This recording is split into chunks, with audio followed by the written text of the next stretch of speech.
Hola, bienvenidos. Mi nombre es José Manuel López García. Presocráticos pluralistas. En este vídeo voy a explicar algunas ideas fundamentales de los filósofos pluralistas presocráticos. Primero hay que explicar que bajo el término pluralistas se engloba una serie de filósofos que están realmente influidos de una forma notable por el pensamiento de Parménides, que defendía un monismo racionalista. Estos pensadores se separaron claramente de Parménides al plantear o al postular que lo existente tenía que ser no una unidad, como pensaba Parménides, sino una pluralidad. En este sentido, pretendían explicar los pluralistas el movimiento y salvar las apariencias.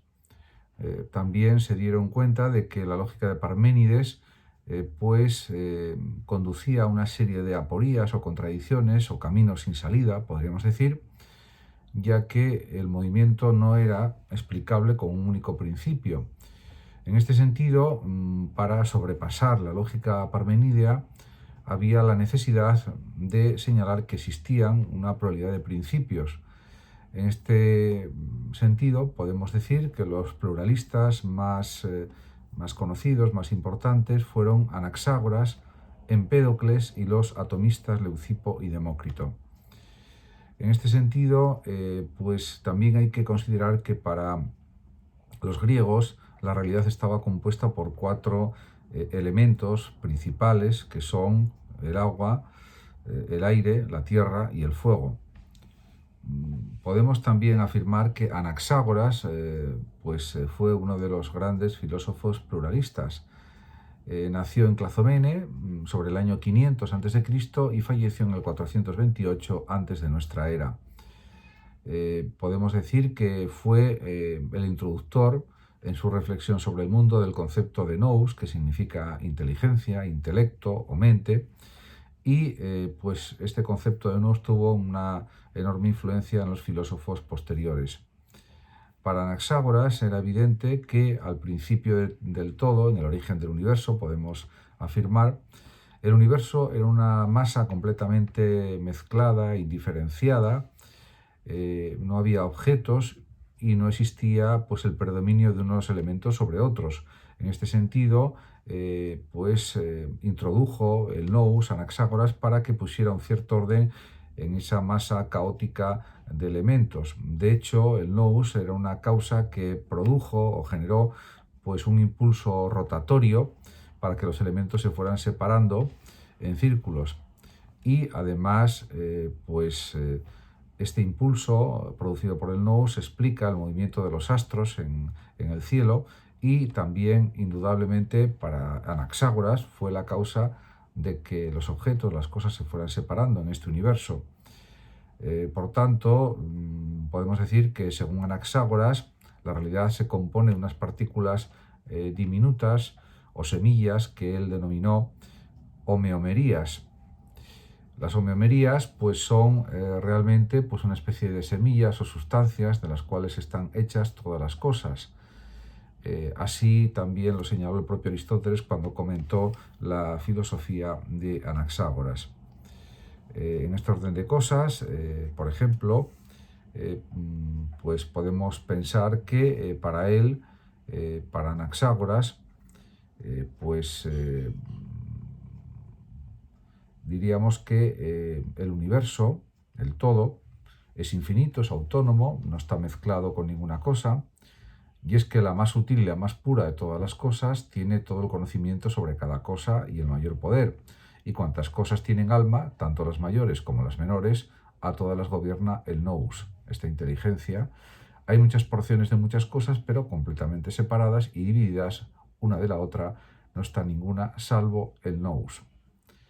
En ese sentido, el nous lo explica y lo define todo.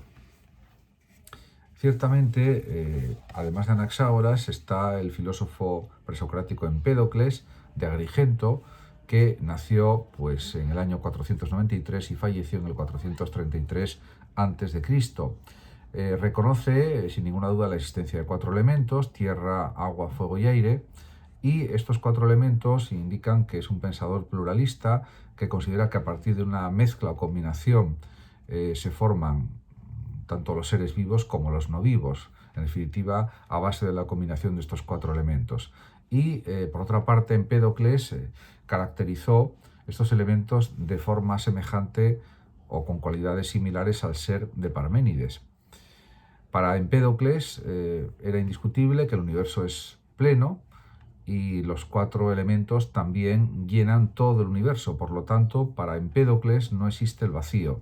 Todo está lleno, en este sentido, al igual que Parménides.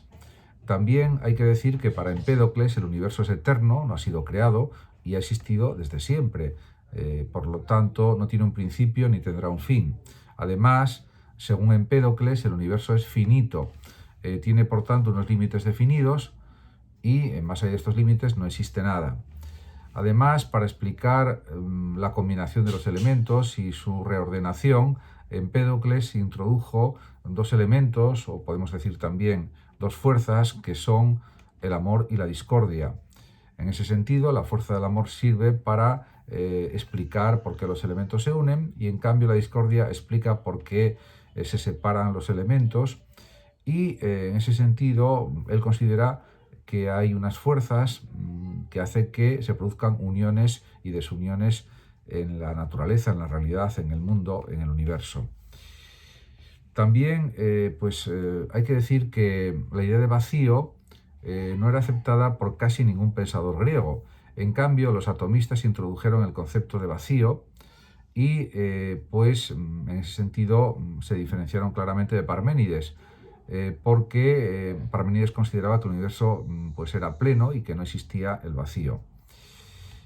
Para los atomistas, que son también otros filósofos presocráticos pluralistas, concretamente para Leucipo, que nació en el 450 y murió en el 370 a.C., y para Demócrito, que vivió del 460 al 370 antes de nuestra era, diríamos que hay una afirmación en estos filósofos de un materialismo claro, de un materialismo atomista, y su filosofía se basa en la defensa de la existencia de átomos y del vacío.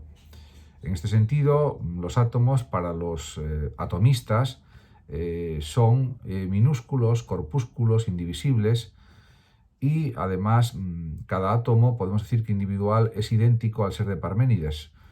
Son homogéneos, son indivisibles, y la diferencia consiste en que para los atomistas hay o existe una multiplicidad de átomos.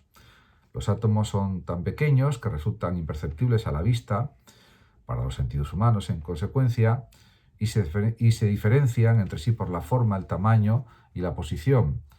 Para el atomismo, la realidad auténtica es indudable que reside en los átomos. El resto de sensaciones y percepciones, como colores, gustos, etc., son una simple apariencia que no existe en la realidad. Por ejemplo, en un fragmento de Demócrito citado por Kirill Rabin, se dice lo siguiente: por convención son lo dulce y lo amargo, lo caliente y lo frío, por convención es el color, de verdad existen los átomos y el vacío.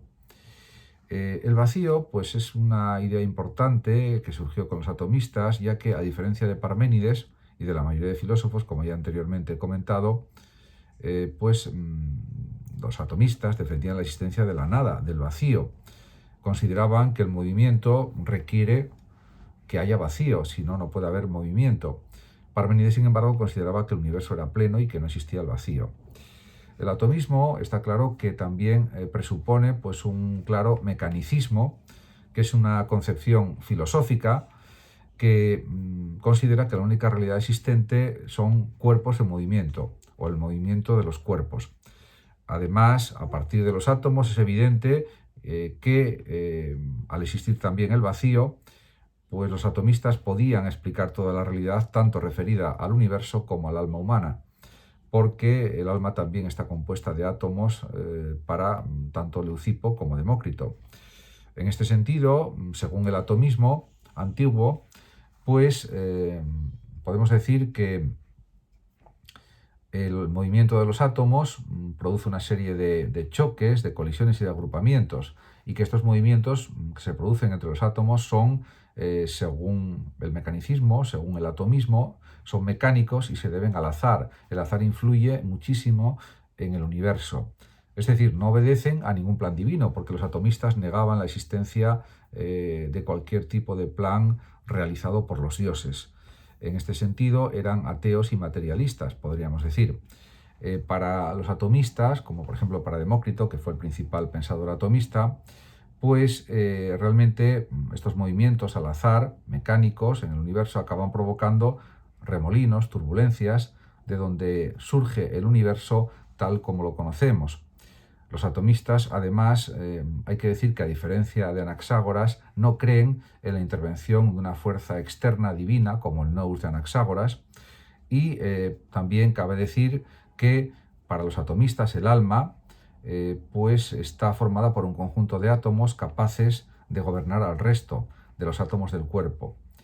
En cualquier caso, los atomistas creen que existe un alma en el ser humano, pero está formada también por átomos y con la muerte pues se extingue, desaparece. Por lo tanto, no creen en la inmortalidad del alma y son unos pensadores materialistas. Por eso también hay que entender que Platón discrepaba profundamente de los planteamientos filosóficos de, por ejemplo, Demócrito, a pesar de que Demócrito había escrito una gran cantidad de obras, de tratados, pero desde una perspectiva materialista frente al idealismo de Platón. Muchísimas gracias a todos por su atención. Saludos como siempre a los oyentes de Radio Sofando de México y por último decir que hasta siempre.